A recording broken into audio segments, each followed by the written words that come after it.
আসসালামু আলাইকুম। আজকে আমরা একটা মজার বিষয় শিখব, সেটা হচ্ছে প্রিপোজিশনের ব্যবহার। মেইড এর সাথে কখন অফ হয় এবং মেইড এর সাথে কখন ফ্রম হয়, আমরা এই বিষয়টা দেখব। তো একদম সহজ বিষয়টা একটু খেয়াল করি আমরা সবাই।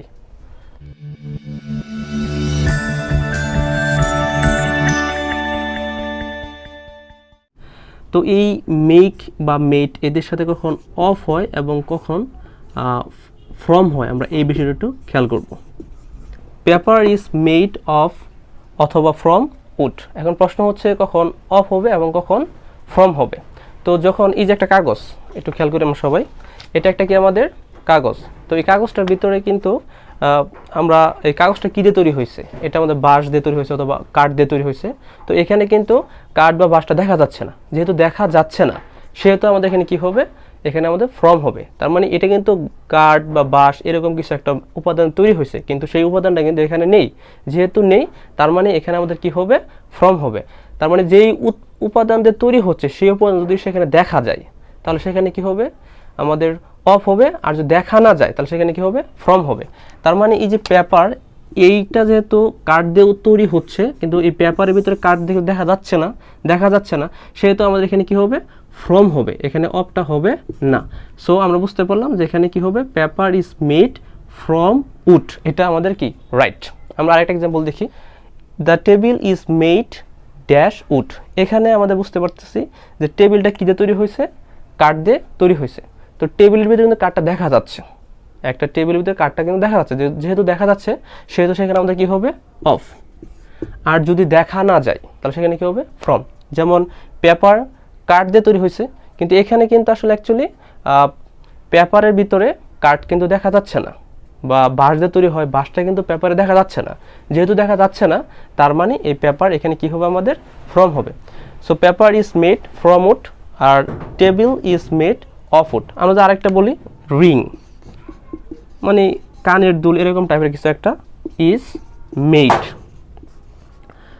তো এখানে আমি যদি প্রশ্ন করি গোল্ড, তো একটা কানের দুল বা রিং যাই বলি না কেন সেটা কিন্তু অ্যাকচুয়ালি কি হয়, স্বর্ণতে তৈরি হচ্ছে যেহেতু, তো স্বর্ণ কিন্তু রিংয়ে দেখা যাচ্ছে, কানের দুলের ভিতরে কি স্বর্ণটা দেখা যাচ্ছে। যেহেতু দেখা যাচ্ছে তাহলে আমাদের কি হবে, অফ হবে। আর যদি দেখা না যেত তাহলে আমাদের কি হতো, ফ্রম হতো। আশা করি বিষয়টা বুঝতে পেরেছ।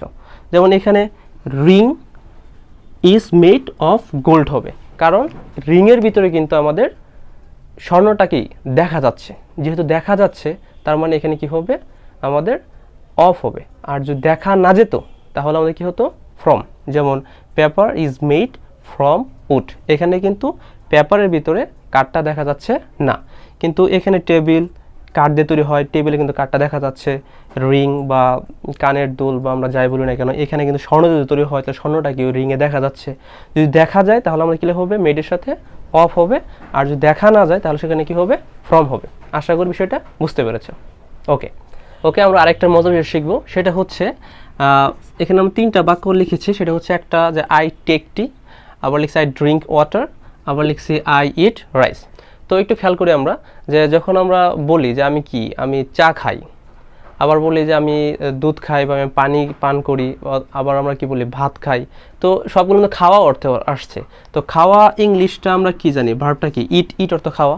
কিন্তু এখানে কিন্তু টেক ইউজ করা হলো, এখানে ড্রিঙ্ক ইউজ করা হলো, কিন্তু এখানে ইট কথাটা কিন্তু ইউজ করা হলো না। এটা কেন হলো না, তার মানে এটা একটু কাহিনী আছে। সেটা কি, যে যদি কোনো একটা খাবার বা তরল জাতীয় খাবার যেটা আমরা নিচ্ছি এবং খাচ্ছি, হ্যাঁ এক চুমুক খাচ্ছি রেখে দিচ্ছি, আবার একটু পর আবার খাচ্ছি, এই যে এই টাইপের যেই বিষয়গুলো আমরা খাই, যেমন চা খাই ভাবে এক চুমুক খাই আবার রেখে দেই, কফি খাই আবার রেখে দেই, এই টাইপের যে খাওয়াগুলো হয় সেই ক্ষেত্রে আমাদের কি লিখতে হবে, টেক কথাটা ইউজ করতে হবে। এখানে ইট বা ড্রিঙ্ক কথাটা ইউজ করলে হবে না। তো ওয়াটারের ক্ষেত্রে আমরা টেকটা কেন না ইউজ করছি না, এটাও তো একটা তরল জাতীয় পদার্থ খাবার, তাই না? এখানে আমরা কি ইউজ করি, ড্রিঙ্ক কথাটা ইউজ করতেছি কেন, এটা যুক্তিটা হচ্ছে এটাই, যেই খাবারটা আমরা কি করি, তরল জাতীয় পদার্থ আমরা ডক করে গিলে খাই, হ্যাঁ এই টাইপের যে খাবারগুলো হয় সেই ক্ষেত্রে আমরা কি ইউজ করবো, ড্রিঙ্ক কথা ইউজ করবো। যেমন আমরা পানি কি করি, গ্লাসে নিয়ে একবারে কি খেয়ে ফেলতেছি, দুধ আমরা খেয়ে ফেলতেছি, তার মানে এগুলো কিন্তু এক চুমুক খেয়ে রেখে দিয়ে আবার একটু করে খাচ্ছি না। সো এই টাইপের তরল জাতীয় পদার্থগুলো খাওয়ার ক্ষেত্রে আমরা কিন্তু ডক করে কি গিলে খাচ্ছি। তো এই টাইপের ক্ষেত্রে আমরা ড্রিঙ্ক ইউজ করবো, এখানে আমরা টেক ইউজ করবো না বা ইট ইউজ করবো না, এক্ষেত্রে কি ইউজ করবো, ড্রিঙ্ক। তার মানে I drink water, I drink milk, এইরকম হবে।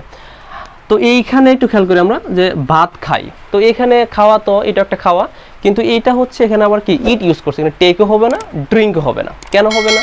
কারণ আমরা যখন ভাতটা খাচ্ছি বা আদার্স যে খাবারগুলো খাচ্ছি, যদি যেই খাবারগুলো আমরা দুই দাঁতের কি পাটির ভিতরে ফেলে চেবিয়ে চেবিয়ে আমরা খাই, চাবিয়ে চাবিয়ে বা চেবিয়ে চেবিয়ে আমরা যে খাবারগুলো খাই, সেই ক্ষেত্রে আমাদের কি হবে, ইট ভার্বটা ইউজ করতে হবে। সো এই হলো আমাদের টেক, ড্রিঙ্ক এবং ইটের ব্যবহারটা। আশা করি এটাও বুঝতে পেরেছো। ওকে, সবাইকে ধন্যবাদ আমার এই ভিডিওটা দেখার জন্য। ইনশাল্লাহ নেক্সট ভিডিওতে আমরা আরও মজার কিছু বিষয় নিয়ে তোমাদের সামনে হাজির হব। সেই পর্যন্ত সবাই ভালো থাকবে। আসসালামু আলাইকুম।